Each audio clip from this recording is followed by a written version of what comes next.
The tension was already palpable before Bradley Whitford even sat down on the couch opposite Jimmy Kimmel. Known for his strong political views and unfiltered commentary, Whitford had made headlines earlier that week with a controversial tweet that stirred both outrage and admiration across the internet. When he was announced as a guest on Jimmy Kimmel Live, many anticipated a fiery discussion, but no one expected what would unfold live on air. As he took his seat, viewers could sense this wasn't going to be a typical light-hearted celebrity interview. Kimmel's opening joke about the tweet fell flat, met with a cold smirk from Whitford. Trying to recover the moment, Kimmel asked about Whitford's latest project, but the actor wasn't interested in sticking to the script. "Jimmy, with everything happening in the world right now, talking about the TV show feels irresponsible," Whitford interjected. The comment visibly caught Kimmel off guard, and he responded with a laugh that lacked conviction. "Well, that's what you're here to promote, isn't it?" The air grew thick as the audience shifted in their seats. "I'm here because people need to hear truth, not just punchlines," Whitford said sharply. At that moment, the studio felt less like a comedy set and more like a courtroom. Kimmel, who often walks the line between humor and social commentary, seemed to bristle at Whitford's tone. "Truth is important, but this is a comedy show. People come here to laugh, not be lectured," he said. Whitford countered, "Then maybe it's time your show grew a backbone." The live audience gasped, and the tension exploded from awkward to confrontational in seconds. Jimmy leaned forward, narrowing his eyes, and said, "You've got a lot of nerve saying that on my stage." It was clear this was no longer about promotion or politics, it was personal now. From there, the conversation spiraled. Whitford called out late-night hosts for playing it safe while pretending to be progressive. "You all joke around the real issues. You're gatekeepers,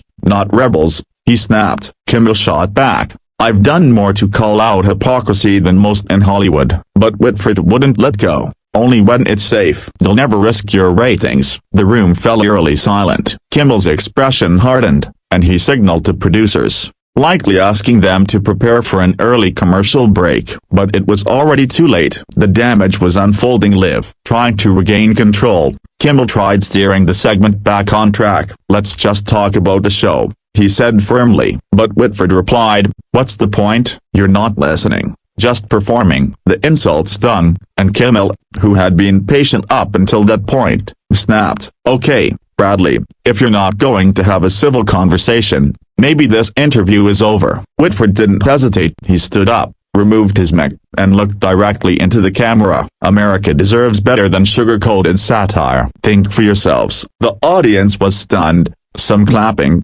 others visibly shaken. As Whitford stormed off stage, the camera awkwardly cut to Kimmel, who was visibly fuming. "Well, that's a first," he said, forcing a smile. "Bradley Whitford, ladies and gentlemen." But there was no applause. The band, unsure whether to play or wait, remained silent. Producers cut to commercial early, and whispers filled the studio as crew members rushed to contain the fallout. Backstage, Whitford reportedly refused interviews and left the building within minutes. Kimmel remained on set, trying to salvage the rest of the show, but the energy never recovered. News of the clash spread instantly. Social media lit up with clips, commentary, and speculation. Hashtags like #Whitford vs. Kimmel and #Live Show Meltdown trended within hours. Fans were divided. Some praised Whitford for speaking his truth and refusing to play along with superficial interviews. Others condemned him for being disrespectful and hijacking the platform. Kimmel's defenders called it an ambush. Critics said it exposed the limits of performative activism. Media outlets scrambled to report on the drama,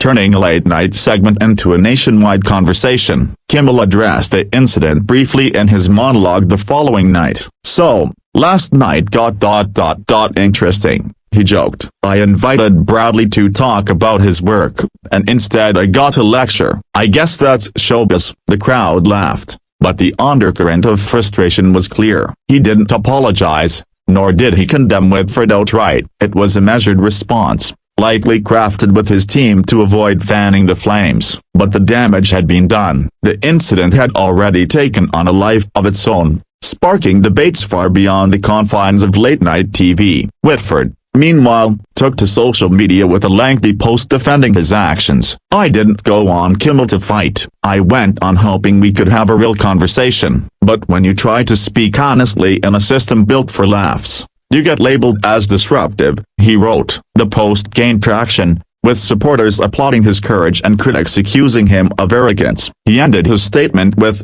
"I won't apologize for caring more about truth than applause." The message was shared thousands of times, amplifying the story even further. Public figures began weighing in. Some fellow actors stood by Whitford, saying he had the right to speak his mind. Others argued that there's a time and place for everything, and he crossed a line by disrespecting a host on live television. Political commentators seized the opportunity to spin the event into broader narratives, some claiming it was emblematic of liberal infighting, others using it to question the integrity of Hollywood elites. In a matter of hours, a 10-minute interview became a national flashpoint. For Kimmel, the fallout wasn't just about one bad segment. His team had to deal with advertisers, networks, and sponsors who were suddenly cautious about future live appearances. Internally, staff were reportedly shaken, worried that the incident could lead to tighter scripts or stricter guest guidelines. Kimmel himself,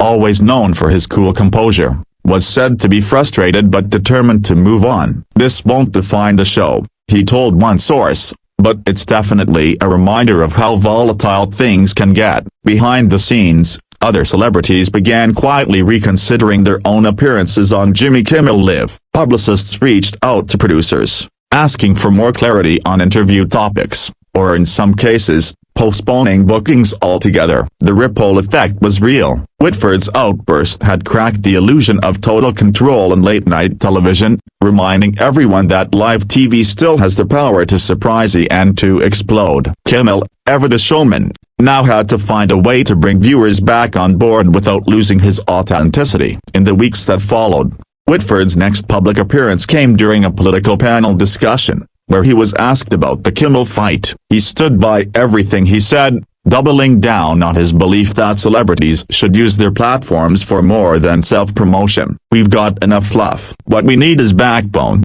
he said, echoing his earlier remarks. Whether you loved or hated his delivery, there was no denying Whitford had struck a chord. The real question was whether this kind of confrontation would become the norm or remain a sensational outlier. Eventually, the frenzy began to fade, replaced by newer headlines and fresher controversies. But the clip of Whitford storming off remained viral gold, bookmarked in internet culture as one of the most unexpected moments in late-night history. Kimmel continued his show with resilience, but viewers knew something had shifted. The glossy surface of celebrity interviews had been pierced, and what lay beneath wasn't always so charming. In the end, both the men walked away with their reputations intact, if a little bruised, but the clash served as a powerful reminder that when strong opinions meet live microphones, anything can happen. And as the entertainment world returned to business as usual, one thing became clear: audiences weren't just watching for laughs anymore. They were watching for realness, for conflict, for drama, even when it got messy. What happened between Jimmy Kimmel and Bradley Whitford wasn't just a celebrity spat. It was a cultural moment, a sign of the times, and a loud, unfiltered wake-up call to a system that often prefers politeness over passion. Whether you saw a hero, a villain, or something in between, you definitely saw a side of late-night TV you'll never forget.